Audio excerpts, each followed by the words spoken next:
All right, it arrived today. So a couple weeks ago, I ordered this from DriveThruRPG. Bought it in a print plus PDF bundle.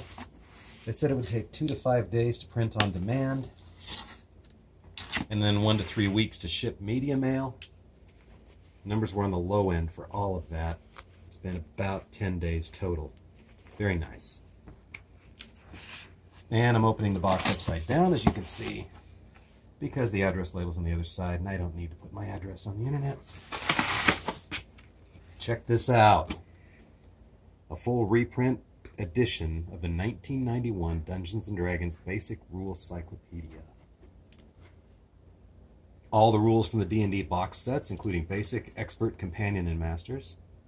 Guidelines to develop and play characters from levels 1 through 36. Comprehensive lists of weaponry and equipment. Expansion rules including optional skills and talents. An overview of the known world and the Hollow World game settings. Rules to convert to AD&D 2nd edition, which I don't have. And a full set of monsters. I've been reading the PDF, and it's amazing how the game has advanced. But I wanted this just for historical purposes, if nothing else.